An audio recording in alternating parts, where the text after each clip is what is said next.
নমস্কার বন্ধুরা, বন্দনা রান্নাঘরে আপনাদেরকে স্বাগত জানাই। আজ আমি আপনাদের সাথে একদম দোকানের মতো মটন বিরিয়ানি বাড়িতে কিভাবে তৈরি করবেন সেই রেসিপিটাই শেয়ার করছি। সবথেকে সহজ পদ্ধতিতে এই মটন বিরিয়ানিটা আমি আপনাদেরকে তৈরি করে দেখাবো। প্রত্যেকটা টিপস আমি বলে দিয়েছি, এইগুলো মেনে চললেই একদম পারফেক্ট মটন বিরিয়ানি আপনারা বাড়িতেই বানিয়ে ফেলতে পারবেন খুব সহজে। তাহলে বন্ধুরা, আপনারা পুরো ভিডিওটা দেখতে থাকুন। আশা করছি আপনাদের সকলের রেসিপিটা খুবই ভালো লাগবে। আর আপনারা যদি আমার চ্যানেলে নতুন এসে থাকেন তাহলে আমার চ্যানেলটা সাবস্ক্রাইব করার জন্য অনুরোধ রইল। মটন বিরিয়ানি তৈরি করার জন্য আমি এখানে নিয়েছি 500 গ্রাম খাসির মাংস। আর মাংসটাকে আমি ভালো করে পরিষ্কার করে নিয়েছি। এবার এই মাংসটাকে ম্যারিনেট করব, তার জন্য এর মধ্যে দিয়ে দিচ্ছি স্বাদ অনুযায়ী লবণ। এরপর দিচ্ছি 1.5 চামচ লঙ্কার গুঁড়ো, তবে আপনারা যতটা ঝাল খেতে পছন্দ করেন সেই অনুযায়ী দিয়ে দেবেন। 1/2 চামচ গোলমরিচের গুঁড়ো এর মধ্যে দিয়ে দিলাম। এরপর দিচ্ছি 1 চামচ বিরিয়ানি মশলা। এই বিরিয়ানি মশলাটা আমার ঘরে তৈরি করা। বাড়িতে কিভাবে বিরিয়ানি মশলা তৈরি করবেন তার রেসিপি আমার চ্যানেলে দেওয়া আছে, লিঙ্কটা আমি ডেসক্রিপশন বক্সে দিয়ে দেব। এরপর দিচ্ছি 150 গ্রাম ফেটিয়ে রাখা টক দই। এবার সব কিছুকে আমি ভালো করে মাংসের সাথে মাখিয়ে নিচ্ছি। এটাকে ভালো করে মাখিয়ে নিয়েছি। এবার মাংসটাকে 1 ঘন্টা ম্যারিনেট হতে রেখে দেব। তবে আপনাদের কাছে সময় বেশি থাকলে 2 ঘন্টাও মাংসটা ম্যারিনেট হতে রাখতে পারবেন। এরপর নিয়েছি আলু। তো আমি এখানে 4টে বড় সাইজের আলুর খোসা ছাড়িয়ে তারপর মাঝখান থেকে কেটে 2টো ভাগে ভাগ করে নিয়েছি। এবার আলুর মধ্যে দিয়ে দিলাম স্বাদ অনুযায়ী লবণ। আর এরপর দিচ্ছি সামান্য পরিমাণ হলুদ ফুড কালার। ফুড কালার যদি আপনাদের কাছে না থাকে এর পরিবর্তে হলুদ গুঁড়ো এখানে ব্যবহার করবেন। ফুড কালার দেওয়ার কারণে আলুর রঙটা একদম দোকানের বিরিয়ানিতে যেমন হয় ঠিক সেই রকম হবে। লবণ আর ফুড কালারটাকে আলুর গায়ে খুব ভালো করে মাখিয়ে নিয়েছি। এরপর আমি এখানে নিয়েছি 150 ml দুধ। এবার এই দুধের মধ্যে দিয়ে দিলাম 1 চামচ বিরিয়ানি মশলা। বিরিয়ানি মশলাটাকে ভালো করে দুধের সাথে মিশিয়ে নিয়েছি। তৈরি হয়ে গেল মশলা দুধ। এরপর অন্য একটা বাটিতে নিয়েছি 50 ml এর মতো দুধ। এবার এতে দিয়ে দিচ্ছি সামান্য পরিমাণ কেশর আর সামান্য পরিমাণ হলুদ ফুড কালার। ভালো করে মিশিয়ে নিলাম। তৈরি হয়ে গেল কেশর দুধ। আর এই দুধের মিশ্রণগুলো আগেই কিন্তু বানিয়ে রাখতে হবে। এবার এই দুটো দুধের মিশ্রণ আমি সরিয়ে রাখছি, এটা বিরিয়ানি লেয়ার তৈরি করার সময় কাজে লাগবে। এরপর নিয়েছি 500 গ্রাম বিরিয়ানির বাসমতি চাল। এবার চালের মধ্যে দিয়ে দিলাম পরিমাণ মতো জল। এবার এই চালটাকে 1 ঘন্টা জলে ভিজিয়ে রেখে দেব। এরপর গ্যাসের মধ্যে একটা কড়া গরম হতে বসিয়ে দিয়েছিলাম। এবার কড়াতে দিয়ে দিচ্ছি পরিমাণ মতো সাদা তেল। তেলটা গরম হয়ে গেছে। এবার দিচ্ছি বড় সাইজের 2টো পেঁয়াজ কুচি। পেঁয়াজটাকে সরু সরু আর লম্বা করে কেটে এখানে দিয়েছি। এবার গ্যাসের ফ্লেমটা মিডিয়াম ফ্লেমে রেখে পেঁয়াজের বেরেস্তা তৈরি করে নেব। আর বন্ধুরা, আপনারা চাইলে আপনাদের পছন্দ মতো তেলের পরিমাণটা কম বেশি করে নিতে পারবেন। পেঁয়াজ বেরেস্তা তৈরি করা হয়ে গেছে, এর থেকে বেশি লাল করব না। এবার তেলের মধ্যে থেকে পেঁয়াজ বেরেস্তাটাকে তুলে নিলাম। এখন এই পেঁয়াজ বেরেস্তাটা সরিয়ে রাখছি, এটা পরে কাজে লাগবে। এবার কড়ার মধ্যে যে তেল রয়েছে এর মধ্যে দিয়ে দিচ্ছি লবণ আর ফুড কালার মাখিয়ে রাখা আলু। সব আলুগুলো দিয়ে দিয়েছি। এবার গ্যাসের ফ্লেমটা লো থেকে মিডিয়াম ফ্লেমে রেখে কড়াটা ঢাকা দিয়ে আলুটাকে ভেজে নেব। আলুটা ভাজা হয়ে গেছে, এর থেকে বেশি লাল করব না। এবার আলুটাকে আমি সেদ্ধ করে নেব। এবার এই ভাজা আলুটাকে সেদ্ধ করে নেব, তার জন্য এর মধ্যে দিয়ে দিচ্ছি অল্প পরিমাণে জল। যে বাটির মধ্যে আলুটা লবণ আর ফুড কালার মাখিয়ে রেখে দিয়েছিলাম সেই বাটিটা ধুয়েই অল্প একটু জল এর মধ্যে দিয়েছি। এবার গ্যাসের ফ্লেমটা লো থেকে মিডিয়াম ফ্লেমে রেখে কড়াটা ঢাকা দিয়ে আলুটাকে সেদ্ধ করে নেব। দেখুন বন্ধুরা, 5 মিনিট হয়ে গেছে। আলুটা খুব ভালো মতো সেদ্ধ হয়ে গেছে আর মাঝে একবার ঢাকনা খুলে নাড়াচাড়া করে দিয়েছিলাম। এবার আলুগুলোকে কড়ার মধ্যে থেকে আমি তুলে নিচ্ছি। আর বন্ধুরা, যে জলটা আমি দিয়েছিলাম সেই জলটা এখন সম্পূর্ণ শুকনো হয়ে গেছে। এবার কড়াইতে যে তেল রয়েছে এর মধ্যেই দিয়ে দিচ্ছি 2 চামচ গাওয়া ঘি।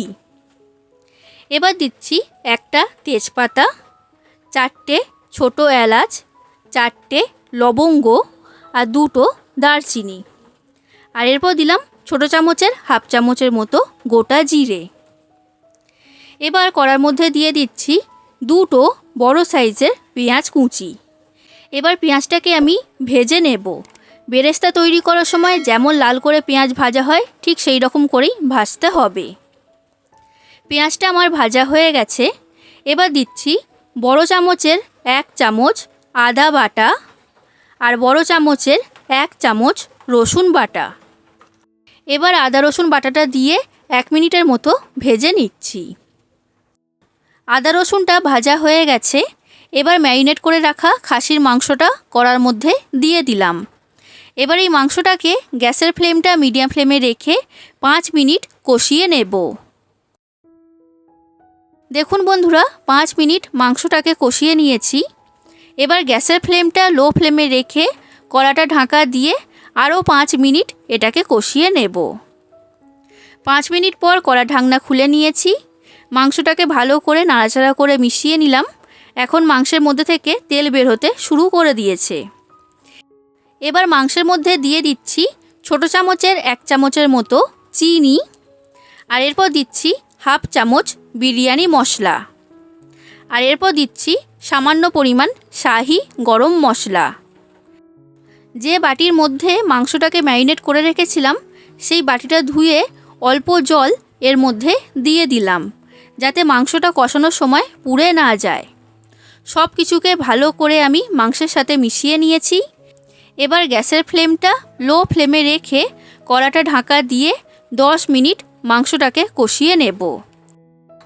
10 মিনিট হয়ে গেছে বন্ধুরা। কড়ার ঢাকনাটা আমি খুলে নিয়েছি। মাংসটা খুব ভালো মতো কষানো হয়ে গেছে আর মাংসের মধ্যে থেকে তেল বের হতে শুরু করে দিয়েছে।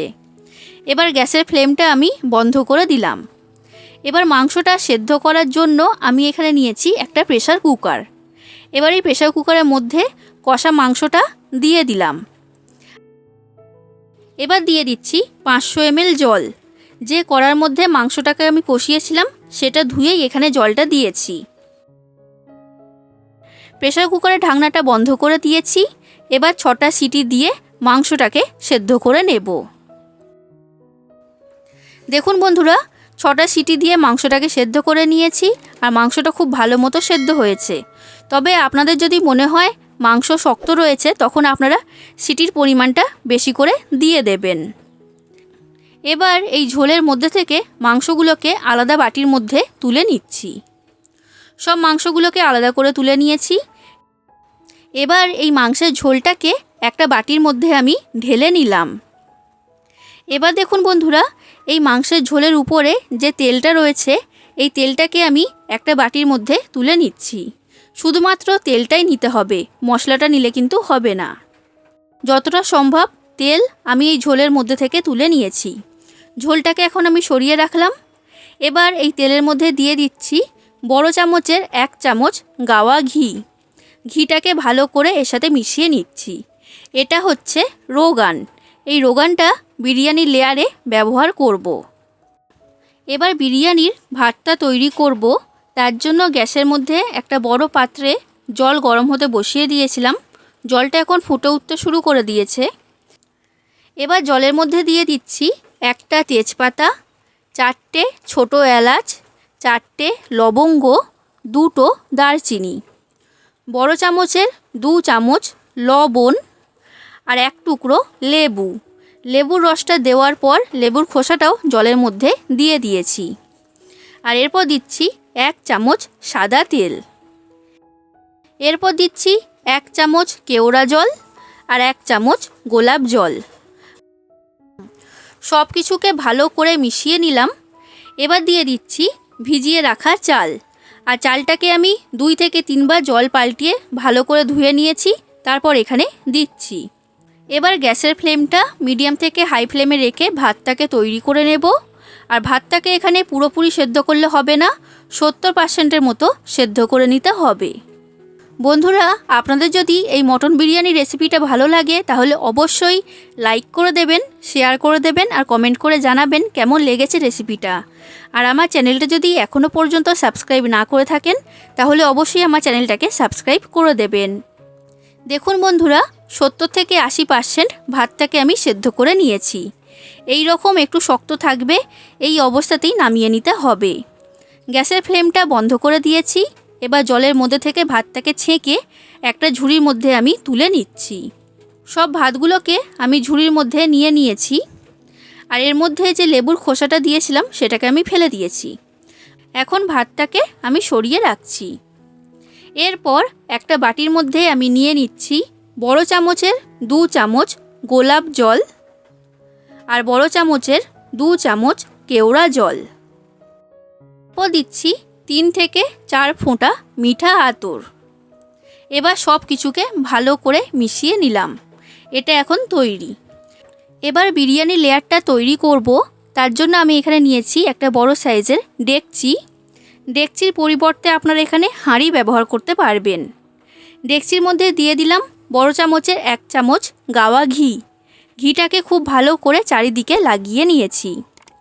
এবার মাংসগুলোকে একটা একটা করে এর মধ্যে সাজিয়ে দিচ্ছি। এরপর আলুগুলোকেও একটা একটা করে এর মধ্যে সাজিয়ে দিলাম। এবার মাংসের ঝোলটা এর উপর থেকে আমি ঢেলে দিচ্ছি। এবার দিচ্ছি মশলা দুধ। অর্ধেকটা পরিমাণ মশলা দুধ এর মধ্যে দিয়েছি। আর এরপর দিয়ে দিচ্ছি খোয়া ক্ষীর। আমি এখানে 25 গ্রাম খোয়া ক্ষীরকে গ্রেট করে রেখে দিয়েছিলাম, তো তার মধ্যে থেকে অর্ধেকটা দিয়েছি, বাকি অর্ধেকটা পরের লেয়ারে কাজে লাগবে। এবার উপর থেকে সামান্য পরিমাণ বিরিয়ানি মশলা ছড়িয়ে দিলাম। আর এরপর দিয়ে দিচ্ছি সামান্য পরিমাণ গোলাপ জল, কেওড়া জল আর মিঠা আতরের মিশ্রণ। এবার তৈরি করে রাখা অর্ধেকটা পরিমাণ ভাত এর মধ্যে দিয়ে দিলাম আর ভাতটাকে সমান করে চাড়িয়ে দিয়েছি। এবার ভাতের মধ্যে দিয়ে দিচ্ছি মশলা দুধ। তো সব মশলা দুধটা এর মধ্যে দিয়ে দিলাম।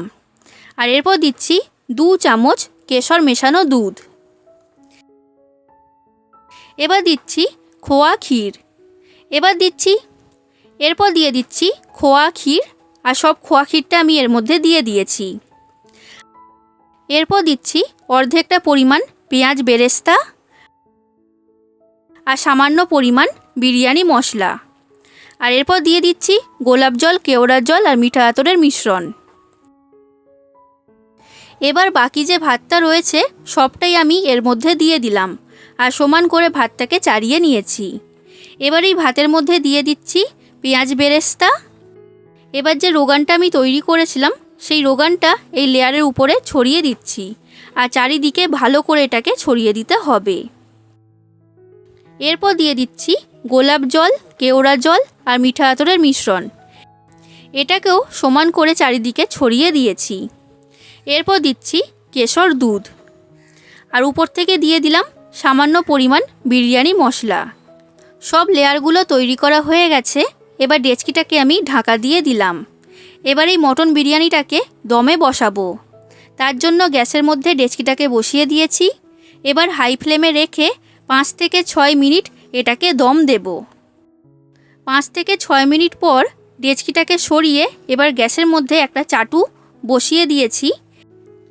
এবার এই চাটুর মধ্যে ডেচকিটাকে আমি বসিয়ে দিলাম। এবার গ্যাসের ফ্লেমটা লো ফ্লেমে রেখে 30 থেকে 35 মিনিট এই মটন বিরিয়ানিটাকে দম দিয়ে নেব। আর এই ঢাকনার উপরে একটা ভারী কিছু চাপিয়ে দেবেন, তাহলে দমটা খুব ভালো মতো হবে।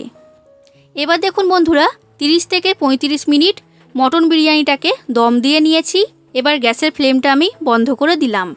বিরিয়ানির খুব সুন্দর একটা গন্ধ বের হচ্ছে। তবে এখন আমি এই পাত্রের ঢাকনাটা খুলব না, এইভাবেই বসিয়ে রেখে দেব 10 মিনিট। 10 মিনিট পর ডেকচির ঢাকনাটা খুলে নিলাম। তৈরি হয়ে গেল একদম দোকানের মতো মটন বিরিয়ানি। দেখে বুঝতেই পারছেন রাইসগুলো একদমই ঝরঝরে তৈরি হয়েছে। তাহলে বন্ধুরা, আপনারা বাড়িতে অবশ্যই একবার আমার এই রেসিপিটা ফলো করে মটন বিরিয়ানি তৈরি করবেন আর কেমন লেগেছে সেটা আমাকে কমেন্ট করে জানাবেন। আজ আসি বন্ধুরা, আবার দেখা হবে অন্য কোনো দিন অন্য কোনো রেসিপির সাথে। ধন্যবাদ।